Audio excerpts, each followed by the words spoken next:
In this time of Lent, many Christians engage in different practices of disciplines that will hopefully improve the quality of their spiritual life. One such practice for me is the practice of prayer, of trying to turn the ordinary things into a special gift, becoming more mindful of my neighbour, the people that I live with in our village, because we have lots of elderly retired people, some of whom are single, living on their own, some are quite frail, and we have others who are actually undergoing various stages of chemotherapy. So my heart is guided to do something a little bit more practical, such as making bowls of soup, pans of soup, and blessing the soup, because many of them, sadly, have no face. They have all the riches of the world, but one thing has become clearly evident, that they have no need of God in their life, which is sad, but that is their decision and I respect them. And many of them are good friends, and that's how it should be. So you and I can do something different in this time of soul searching in Lent. I know many years ago I used to use Lent as a time of losing weight, giving up chocolate, all the goodies. But that really isn't Lent, is it? That's really self-indulgence. Lent for me is a preparation. It's a preparation of the soul to become more reawakened to the love of God. It's about taking time out from your everyday activity and just trying to be still. It's a spiritual hibernation from mainstream activities. That's how I see it.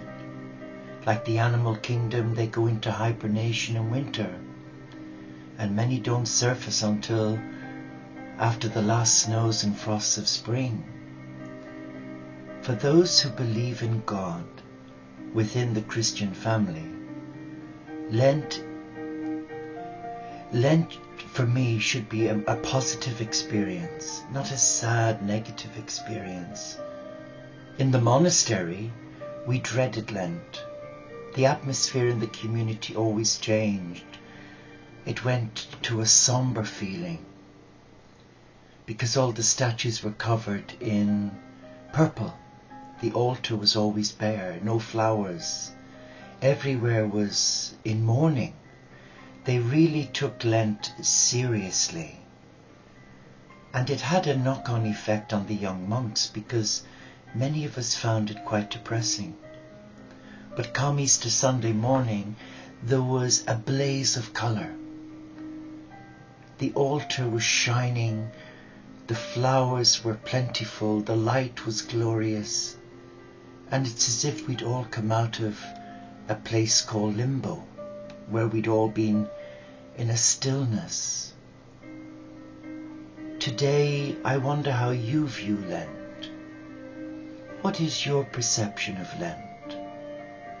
Do you see it as a time of, I have no time for it, or do you go the full Monty and cover all your statues in purple and you start beating yourself with a shoelace or a whip, as we used to do in the monastery? Maybe wear a hair shirt, do without a pillow on your bed, do without all the goodies, the chocolates and the sweets? Or are you a bit more like me? Rather than give things up, do something extra, such as be neighbourly, be charitable, try and be more hospitable, more patient. Sometimes I find that challenging, being more patient, because when I'm tired and weary or in pain, I find my patient threshold is not as good as it should be, so that is a good time. It's a good time to allow God triumph in your vulnerability. so that in your availability, God can use you to touch lives.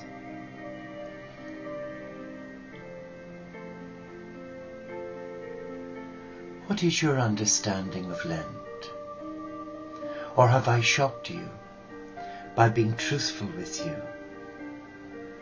Lent for me is not the hellfire and damnation that I was subjected to as a young Catholic nursing monk. Lent for me is a wonderful opportunity. It's a wonderful opportunity for the soul, the higher self, to become more awakened by spending a bit more time in stillness and by reflecting on the gift of silence, by becoming a little bit more disciplined on the use of the telephone. I don't use the mobile phone, but to try and withdraw a little bit more from the world and its many demands on our heart, and to try and become more aware of your surroundings and be aware of others' needs, and try and reach out to someone who's struggling, someone who's hungry, someone who's afraid, someone who's in need but too proud to ask. And that's the village I live in. Most people who live here are very well heeled, meaning they have got plenty of finances, they've retired from exceptionally good jobs with good pensions, so they want for nothing material, but by Jove they want for the spiritual. There's a spiritual hunger in them, and for some I think they're too embarrassed to ask. When they see me wearing the habit, they used to sort of hold back a bit, but now I laugh and I joke with them, smile. I think some of them are quite shocked really, because they expect me to be quite solemn, miserable, but I'm not. And those who know me, I'm quite giddy and sometimes silly. A fool for Christ, yeah. But as they say in Ireland, not an idiot. So let us come to this table now, and let us just ask our heart, where am I now on my faith journey? Where am I really? Do I sense the need for the love of God in my life, or am I just not interested? But if you're interested, what do you sense the divine is asking of your heart right now? Are there areas for improvement? Is there something you could do without that's an inconvenience, a hindrance? Do you make time for stillness? When is it the last time you actually sat down in silence and listened to your heart? Really listened and became aware of your breathing, became aware of your heartbeat, and just quietly sat in the presence of God and thanked God. Not asked God for anything, but sat and thanked God for your life. Thanked God for the beautiful things you've received. Your children maybe, your grandchildren, maybe your beautiful animals. I don't have children, lots of surrogate children, people whom I've adopted, nieces and nephews, they're like children.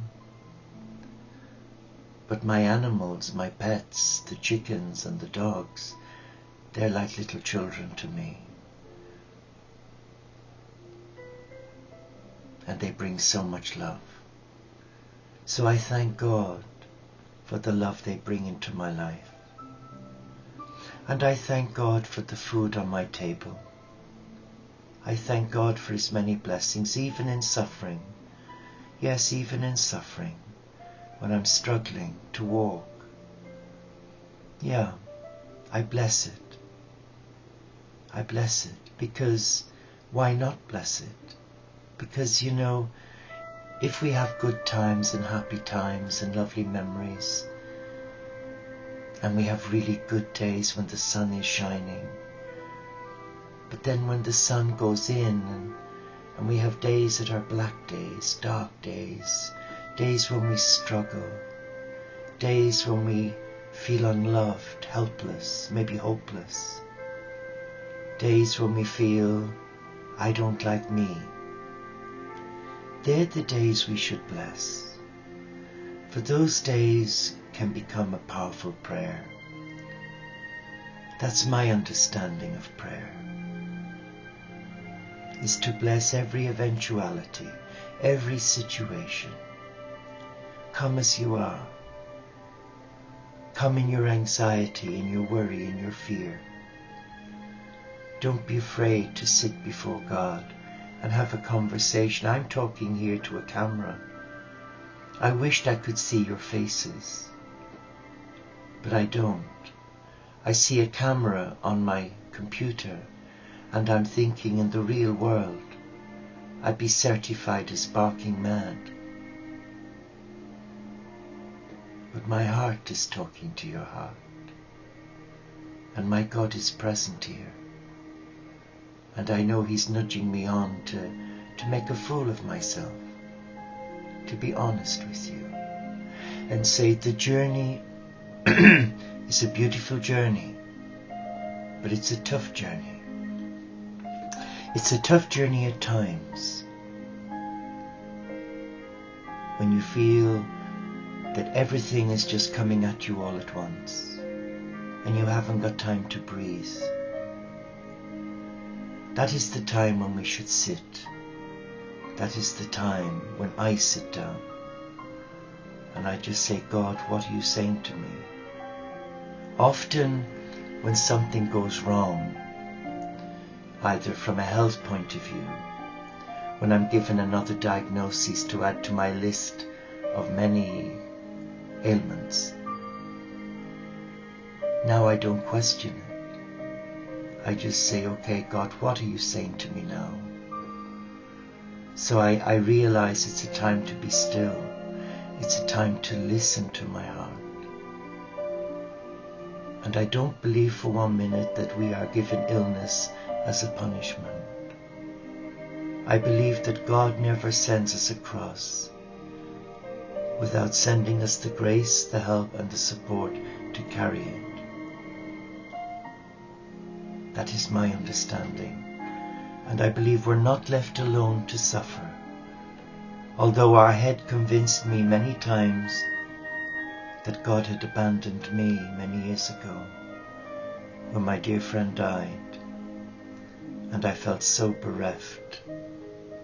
What a dark black time that was. 4 years is a long time to be in a place where there's no light shining. But you know, out of the darkness came a powerful light. And when I look back now, I realize that God performed an amazing miracle in my life. He gave me the gift of being able to see what He sees, to touch what He touches, to sense an inner knowing, an intuitive feeling in my heart, and to turn things round. Is that where you're at today? Are you struggling in your spiritual journey? Are you finding it really difficult? Because if you are, all you have to do is to sit down, to be still, and light a candle, and talk to God as you're talking to your friend. Speak truthfully, speak openly, and if you're angry, be angry. And ask God to explain to your heart why things are happening in your life. Often I believe things happen for a reason. God is trying to speak to us. and to get our attention, things happen to slow us down.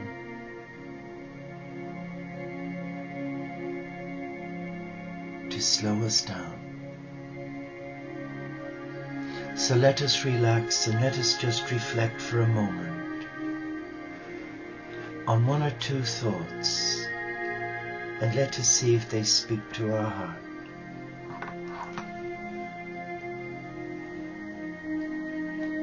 Let us come into the presence of God,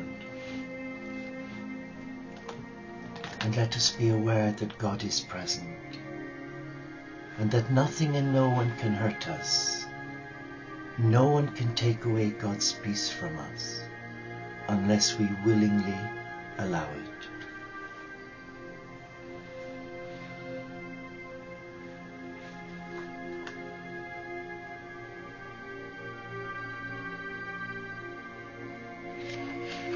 Yesterday evening, I shared some beautiful quotes from Eckhart Tolle in his amazing little book, Stillness Speaks. I'm guided to pick it up again, and I'm guided to just share something. What? I'm not sure, but I'm going to be shown it in a second. And here it is. When you lose touch with inner stillness, you lose touch with yourself. When you lose touch with yourself, you lose yourself in the world. Your innermost sense of self, of who you are, is inseparable from stillness. This is the I am that is deeper than name and form. Stillness is your essential nature. What is stillness? What is stillness? The inner space or awareness in which the words on this page are being perceived and become thoughts. Without that awareness, there would be no perception, no thoughts, no world. You are that awareness, disguised as a person. Let us relax now, and let us use our gift of free will, and let us call on the cosmic Christ and the divine feminine aspect of God. And as we sit quietly in our sacred space, let us be aware of the silence and the stillness. Let us be aware that we are loved. We may not feel loved, but we are loved. Because God is love. And where there is love, there is the Supreme. I would like us now to just be totally still and relaxed. And let us use our gift of free will and call the company of heaven. Call Mother Earth, Mother Mary, Kuan Yin, Magdalena. And now let us call our spiritual teachers. And now let us call the cosmic Christ to come to us, to touch us. And just imagine as you're breathing in, you are breathing in an influx of the most beautiful energy. And in your out breath, you are releasing all anxiety, all fear, all stress into the arms of beloved Gaia, who will recycle all of that pain and hurt. Let us just visualize now that we're sat in a room, an ordinary room. It may be a room where you are right now, and the lights are dimmed. There's only the candle lighting. It's creating shadows in the room, and the shadows are speaking to you. The shadows have a relaxing property that's guiding you to be still. There's a hypnotic effect from the way the shadows are just moving gently around the room.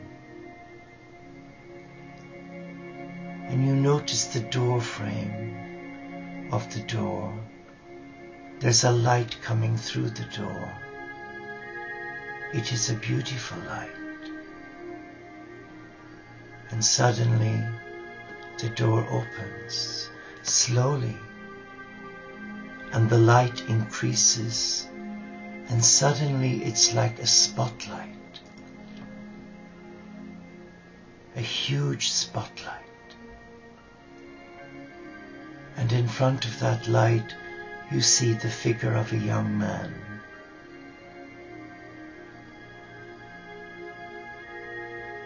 You're not startled. You're just a little bit unsure. But as that shadow comes towards you, you hear words, soft words. Do not be afraid. I am with you. And you know you've heard those words before. Those words you connect with, for they are the words of Jesus, the barefoot Galilean. Do not be afraid. I am with you. And as soon as you hear the words, you totally relax. Totally relax. And there is a stillness all around you. You feel on fire with a warm glow of protection, and it is healing. It's empowering you be still, and it's taken away all that negativity and fear, allowing you to sit quietly and embrace this shadow. And as the shadow nears you, you see the face of Christ, the beautiful face of the Beloved. And you notice his face because it's looking at you. His eyes are piercing your eyes. It's as if you've been held in timeless motion. And there's a current of love flowing through his eye contact that's going right through your body. It's a soothing, calm, healing energy. And it's relaxing all your fears. And it's allowing you to be still in the presence of God.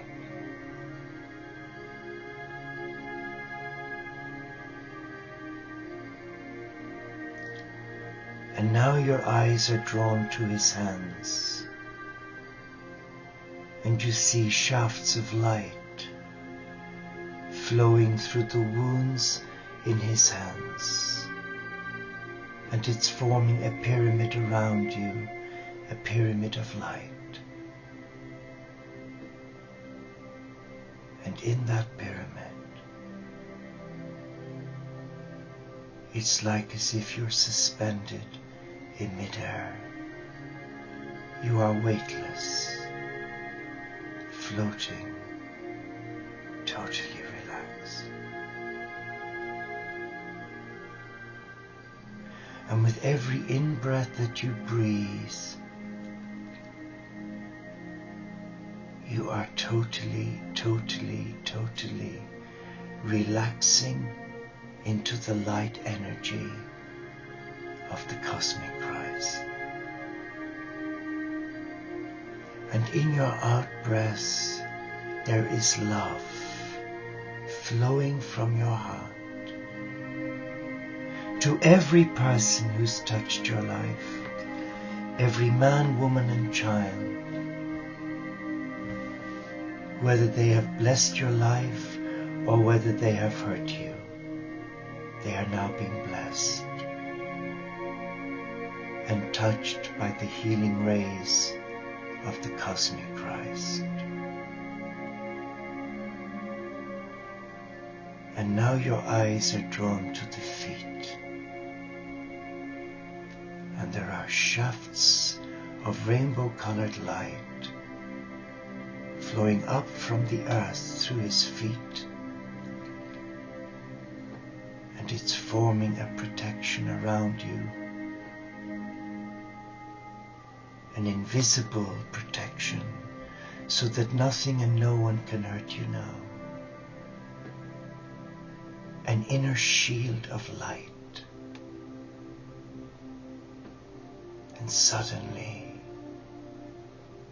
you're standing on this light, and you are grounded, protected, and secure. And you can feel the love of Gaia flowing right up through your feet, through every chakra of your body, empowering you now. Take back your power from all those who have wronged you, hurt you, deceived you.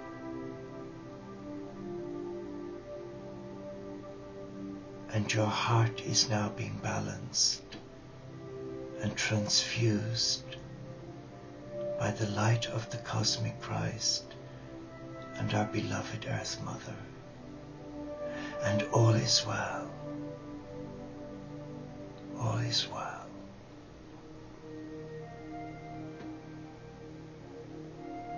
And you are now in a pyramid of love.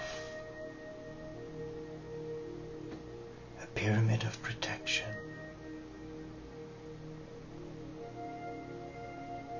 And you hear that voice again saying, do not be afraid. I am with you. I have never left you. I am with you always, to the end of time. Be still now. And all of a sudden, the Christ disappears, and you're back in your room, and all around you you can see bright colors, and you can sense a true peace, an inner peace, and it leaves you totally relaxed. And you sense that every memory has been blessed with love. Every fear has been released, and all that you have prayed for has been taken care of. And as you look at your hands, you see a feather, a beautiful white, soft, very delicate feather, as if it was freshly plucked. And you hear a voice saying, this is my gift to you. I am your personal angel. Call on me. Call on me. And now we are relaxed. And we have a tangible proof that our named Archangel and Angel are with us throughout our journey. We are not alone.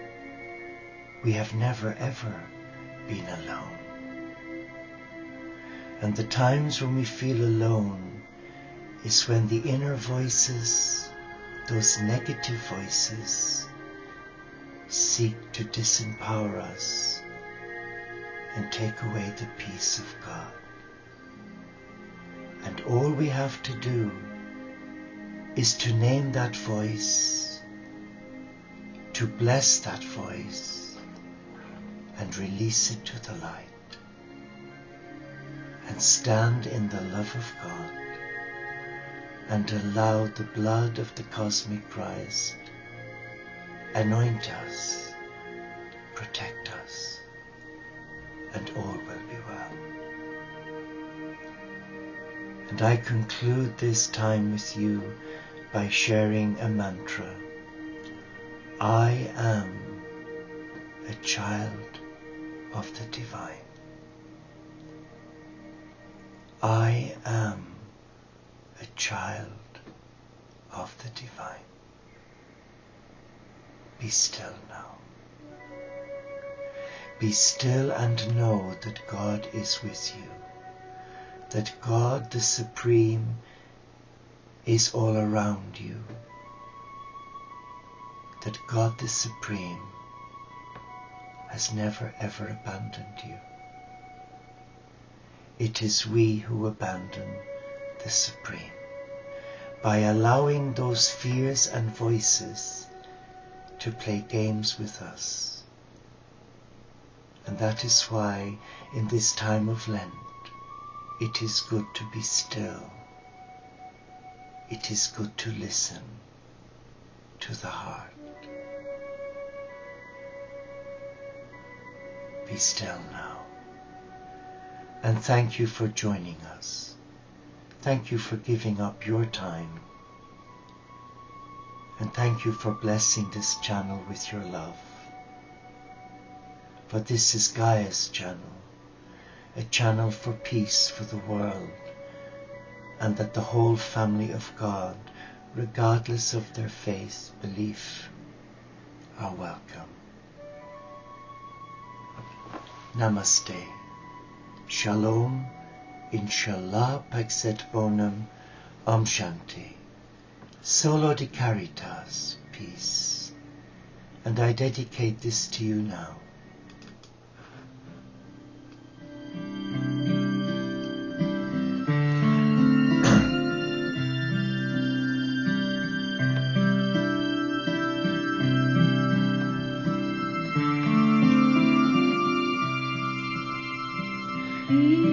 Peace be with you, oh my dear one. Peace be with you, precious child. Peace be with you, oh my dear one.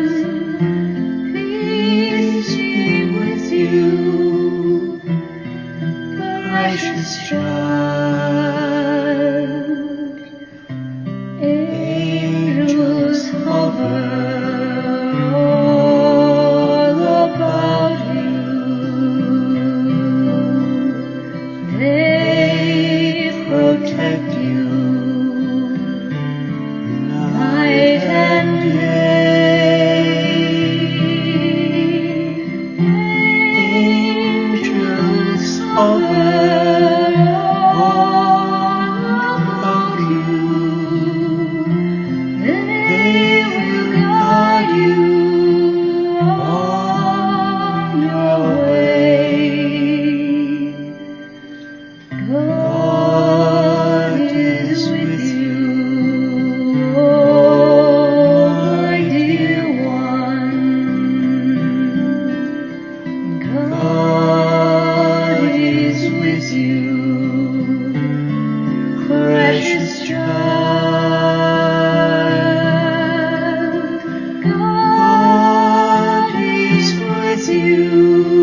precious child.